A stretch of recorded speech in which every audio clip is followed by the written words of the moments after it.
BookTok Romance Recommendations is a funny one for me because before I joined BookTok, I was very much into my thrillers. I was very much into like my dystopian books, and yeah, I did go through a Colleen Hoover phase, but we won't talk about that. We pretend that didn't happen. However, when I joined BookTok, it was because I originally was starting to get into more fantasy-based books, and then romance recommendations kept coming up, and I was kind of like, maybe I'm just not a romance girly. Like, my misconception was I needed pain in books, hence why I usually went for thrillers and things like that. There's a lot of pain in romance books, and I was wrong. And so over the years, I have gathered some amazing romance recommendations that I have loved and adored, and it completely changed my reading tastes. And now I will regularly browse the romance books. I will constantly be looking for updates from my favorite romance authors. So let's go through a few. We have Just for the Summer by Abby Jimenez. This was my introduction to her writing, and it's one that has forever stayed in my brain. I think I really connected with the characters in this because I was a foster kid, and the main character in this has her issues with foster care and was a foster kid. And that made me feel kind of very seen in how I related to various foster families and how I relate to my family and all of that kind of stuff in between. And then throw Justin in there. My heart melts every single time I think about him. He is just incredible. Like, I loved him so much. So I definitely need to read the rest of her backlog. I haven't read any of her other books as of yet, but this one lives rent-free in my brain. Another author that I had never picked up until BookTok came around is Emily Henry, and I fell in love.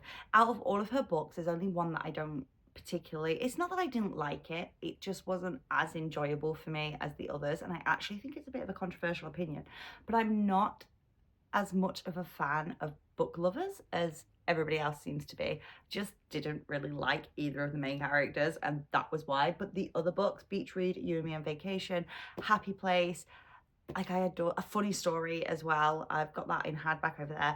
Absolutely adored them.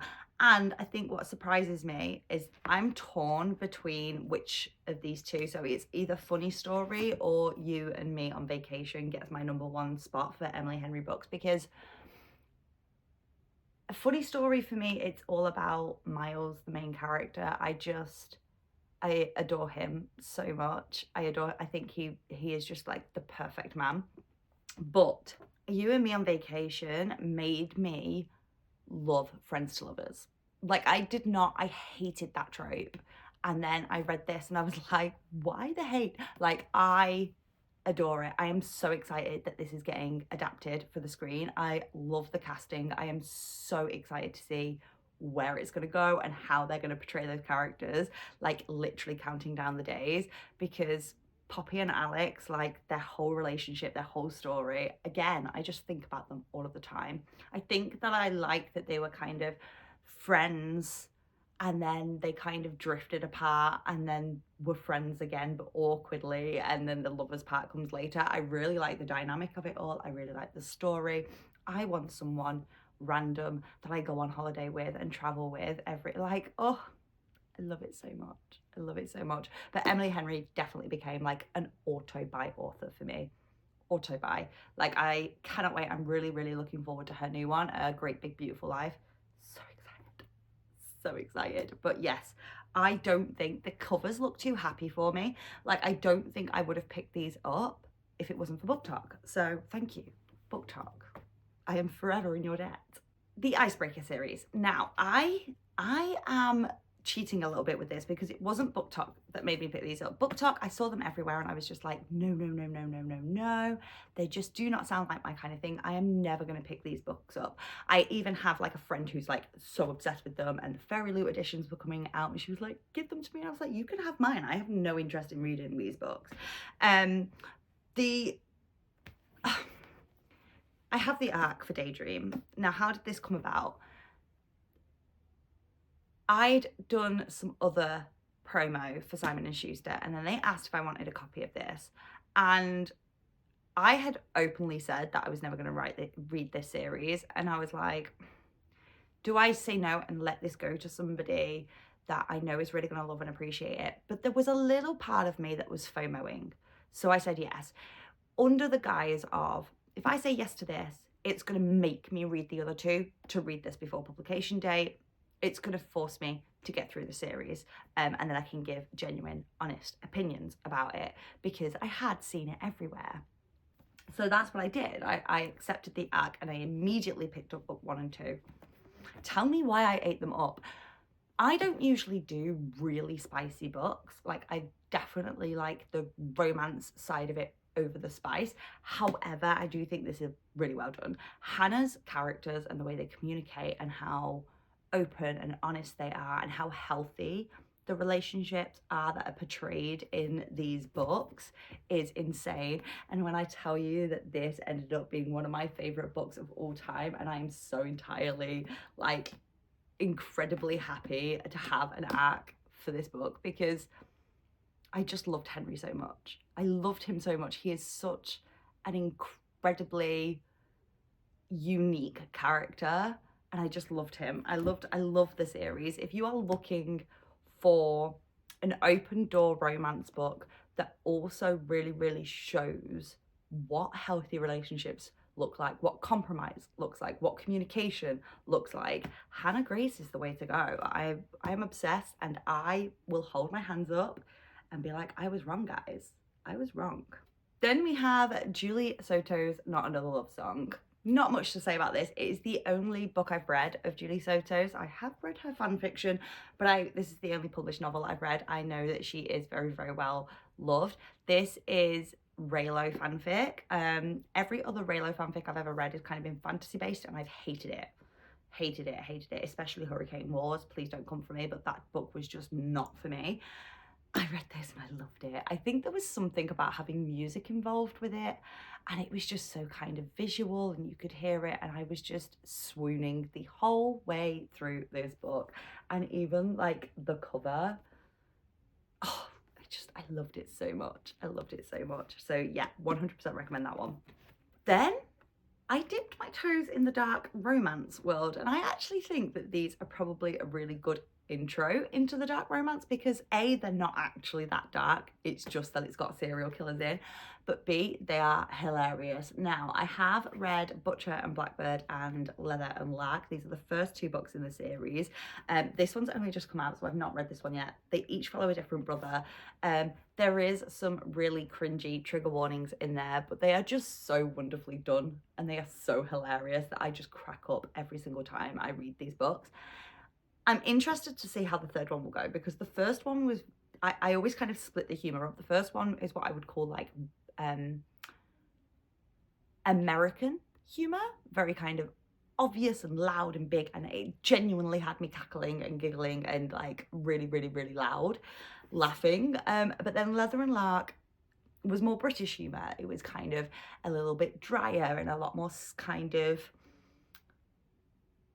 sarcastic. It still had me laughing, but in a very different way. So I'm really intrigued to see if we're going to get yet again a different kind of humor style, or whether she's going to maybe blend both with having all the characters in there. I don't know, but I'm so excited to read it. Definitely, if you have been thinking about dipping your toes but you're not quite ready for like the dark stuff, I actually think these are a really fun place. And I don't have a physical copy, but Lights Out as well. That's like Red Flag Man, but he's a golden retriever. It's so good, and it's another one that just had me laughing so much. And I actually think that's become kind of one of my favorite subgenres, is this dark rom-com.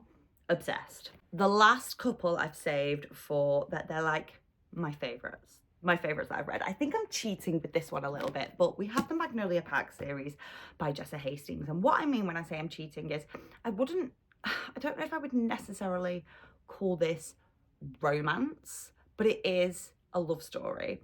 And like there's romance in it between kind of couples, but it's also a love story between found family and friends. It gets a lot of hate, this book, and it also gets a lot of love, but I think for the wrong reasons. A lot of people will be like, oh, it's my guilty pleasure.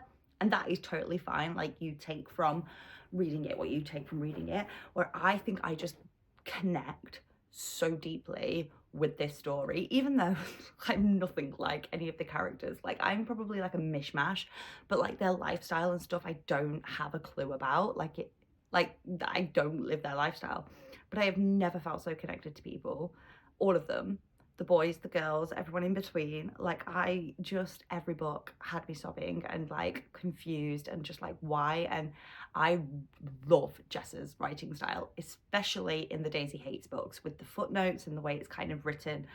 Oh, I love it so much. So yeah, a little bit of a cheat, not romantic love story so much, but it's still heavily based around people and heavily based around love. And I think that goes into that whole romance genre. It doesn't just have to be romantic love. And we're going to move on to my favorite romance author that I've discovered. Auto by author will write anything and everything they read, and that would be Miss Ashley Poston. I only have these two. I have read, what's the other one? 7 Year Slip, but I don't have a physical copy for that. I love these so much. So much. They deal with very, very heavy subjects. They are very much about character growth, very much about kind of, oh, I just love them. I love them so much, especially, oh, I was going to say especially this one, but also especially this one, also especially the 7 Year Slip. She just deals with these characters in these worlds so incredibly well. A novel love story was particularly interesting because it had that, well, they all have magical realism in, but it had that kind of, what would you do if you landed in your favorite novel kind of concept going on. And I was just, oh, I ate it up. But I have no critiques for these books. They are perfectly written. The romances are perfect. The friendships are perfect. The side characters, the amount of love and development that goes into the side characters, I can't even. Out of all of these books, if I could get you to read any of the authors, it would be Miss Ashley Poston. Like, dream of mine, auto by author. I really want to meet her. I would love to just sit and have a cup of coffee and like pick her brain about her inspiration and what kind of life she lives that she can think of these people and the kind of complexities of their character. Like, oh, I love her. In case you can't tell, I love her. I love her so much.